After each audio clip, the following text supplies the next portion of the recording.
Hey fellow backyard boyers, Nick here. I got a lot of great response from you guys about the Penobscot inspired double bow.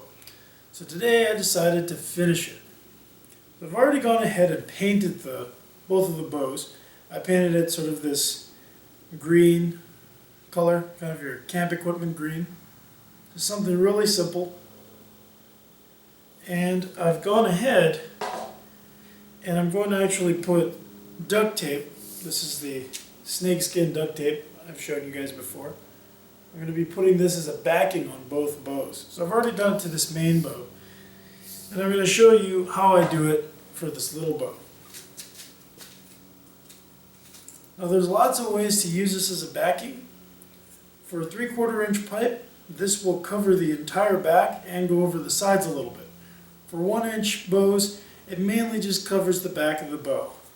What I like to do, as you can see here, is it's more of a strip down the middle. And the reason I do that is because sometimes, if it's coming over on the edges, as you use it, the tape will kind of lift up. And it's just because the edges are getting pressed and there's a lot of movement there. But when you're just on a flat face, it's not a problem. And I think it looks good. Plus, the main reason, other than looking cool, that you'd want a backing here is any kind of hits or dings on here. And while you'll get a lot of stuff on the sides, the main problem is going to be stuff happening on the face. So to do this, just take some of your duct tape, and this is the snakeskin pattern duct tape. You just get enough to cover half of one limb. So we'll go right to the middle there. Once you've got that, you take it and cut it in half with a pair of scissors. I'm going to cut this, I'll show you what it looks like cut in half.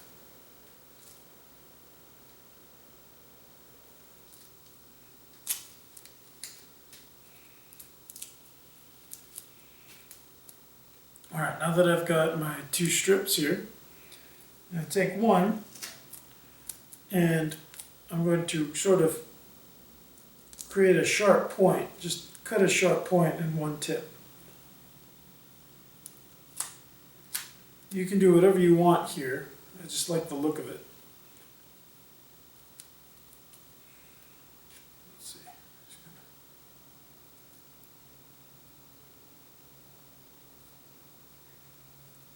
Perfect. Now, take this strip of tape, line it up on the tip on the back side of the bow, and then just apply it.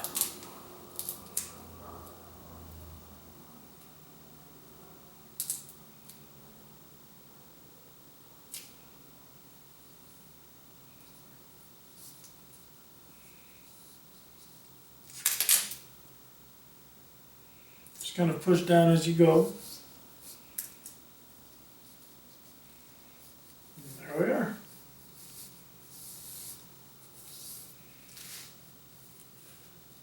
Here's the snakeskin duct tape applied. I'm just going to do that to the other side. Alright, there it is. Alright, now I'm going to be gluing the bows together with some hot glue. Now, one thing I wanted to mention is that hot glue is great because it's really easy to work and it'll stick to just about anything, but it doesn't stick very well. Even though it'll stick to everything, it doesn't stick very well. It's not a very good adhesive for things like this. I'm mainly using it just so that I can hold both pieces together, make it easier to tape and wrap later, and also to help reduce noise or shock between these two bows, sort of as a dampener. Generally, if you need something structural, hot glue is not the way to go. I just wanted to mention that. The first thing I'm going to do is heat this up with my heat gun.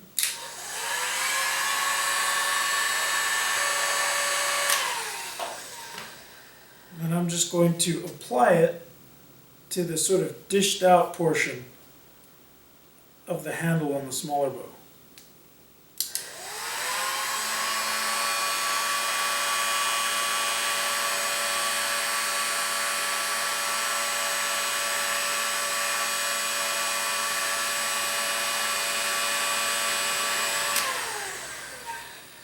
now that I've applied the glue, I'm just going to go ahead and heat it up, and then I'm going to put both bows together. You want to make sure that you're lining it up the same way. So I have my little lines here. I've got the little line here and the one on the other bow, and I'm going to use that to line everything up.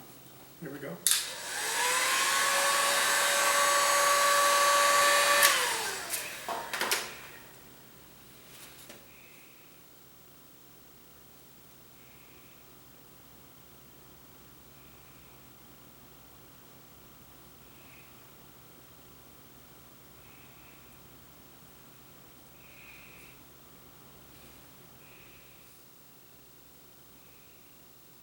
Alright, so now's the time to sight down the bow. Make sure both sets of limbs are lined up with each other. Make sure that the handles are lined up with each other. It's looking pretty good so far. Now I'm just going to hold these two until the glue more or less sets. It also helps to have the bows connected with some sort of light adhesive, even if it's double stick tape, so that when you tape this with duct tape, you can really get a good tight taping on here to hold everything together. Because the main holding power is going to come from the duct tape. And then after that, I'm going to be putting a leather handle over this. Right, now that the glue is set, you can see that both bows are pretty much acting as one right now. I'm going to take my duct tape and apply it to the center portion of the handle. And you want to go really tight, as tight as you can. Just one good wrap will do it. There's that. I'm going to do one more just below that. Now, you don't need to wrap the entire handle with duct tape, mainly just the center if you're going to be wrapping over it. If the duct tape's the only thing, then I suggest you just cover this up with duct tape.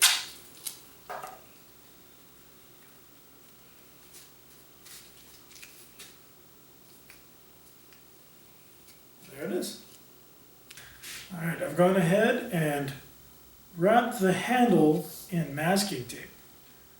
Now, I've done that because I'm going to use the masking tape as a template to figure out how large of a handle I need to make out of leather. So I've just wrapped it in masking tape.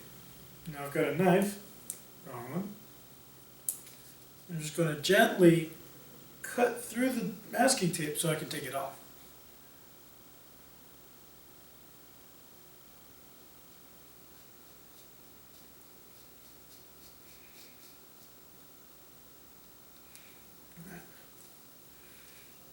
Now, I'm just going to peel off the masking tape.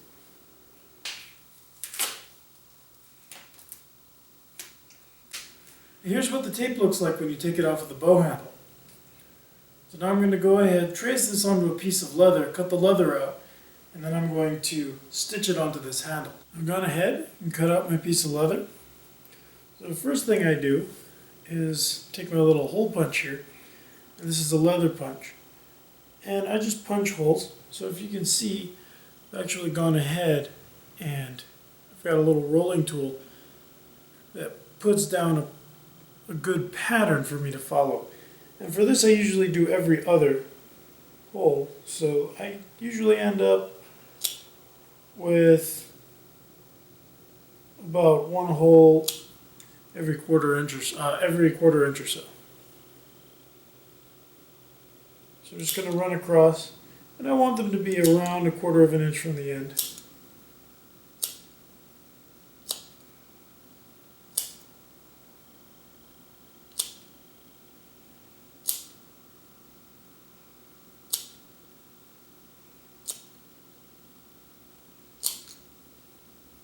So now that I've done that, I'll just go ahead and do the same thing to the other side. Now I'm ready to start stitching the handle.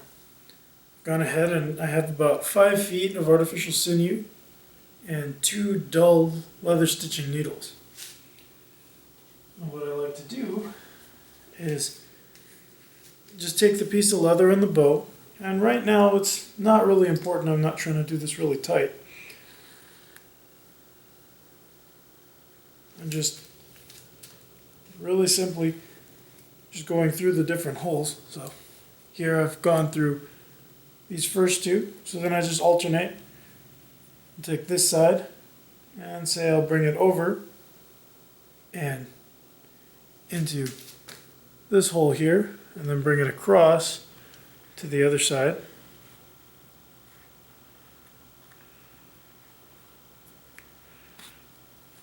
As I'm doing this, I like to keep things fairly loose because I'm not going to do everything tightly right now. I'm just going to stitch this up loosely, and then later on I can go in and tighten everything up. So pass that through that hole, then back out through the other side.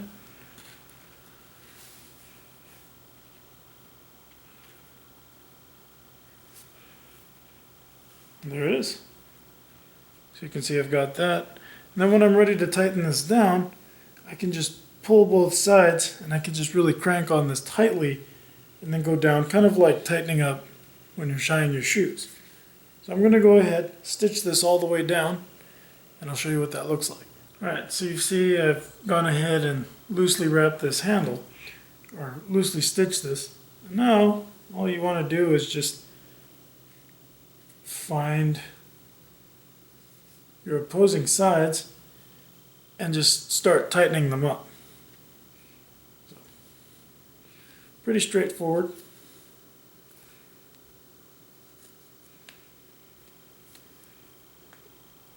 You just want to pull them tightly until you have everything lined up. Okay, before you really go crazy, you want to make sure that the whole handle is where you want it. So I'm just moving it from side to side to center it. You also want to make sure that the height is where you want it. I've got these marks here from when I was shooting the bow, so I know where my arrow pass is. Let's see, let's drop this just a little bit.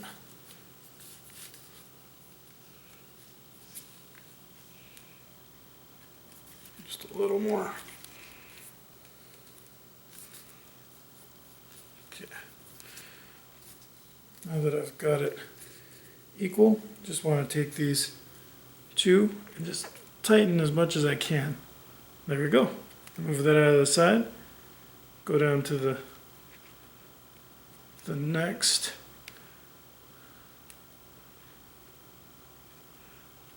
stitch and pull those tight. And you just want to work a little bit at a time going down. You can see. So I'm just going to go ahead, keep doing that until I've reached the end. Here you can see I've gone ahead and tightened up all the stitching. Now to finish this off, I'm going to be bringing these last two ends inside and then tying it off from the inside so you can't see the ending. The easiest way to do this is just to put your needle back on. So this one is going to wrap, or is going to come around this way. So you don't want to put it into the last hole, but the second to the last hole. And just bring it down and through the front. Just like that. You want to do the same thing, well, not the same thing, but basically you want to take the other side, pass it through this one, just get it to go in and straight down, pull that through, and there we go. So now you pull these two as tight as you can, as you can see. Just pull these two fairly tight.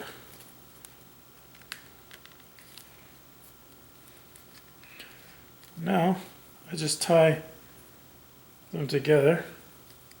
Just a simple tie.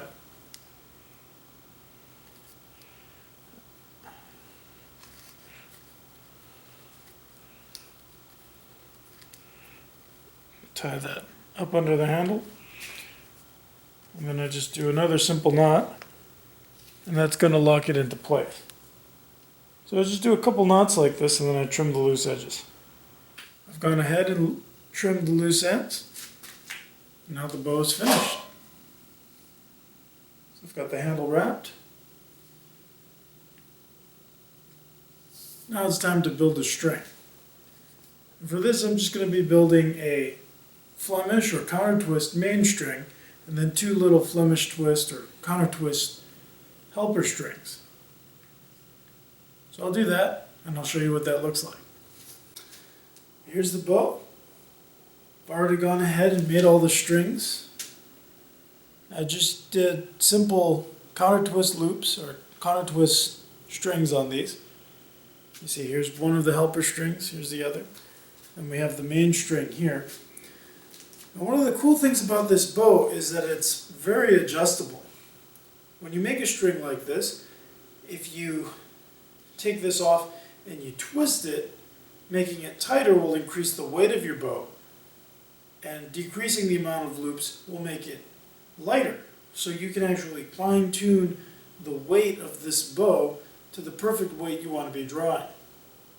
Another thing that's cool about this is that, I don't know if you can see here, but because of the way the bows are attached and the way the handle was shaped, this isn't even. It's not even. You can see that. And so if both of these strings were exactly the same length, we'd have some issues and it wouldn't balance properly. I've already gone ahead and adjusted this. What I did was I basically made this string a little tighter so that it would put a little more strain on this limb. What that ends up doing is it actually makes this limb bend more because this limb is already under a lot of strain. So by straining this more, it balances it out. And I'll show you what I'm talking about.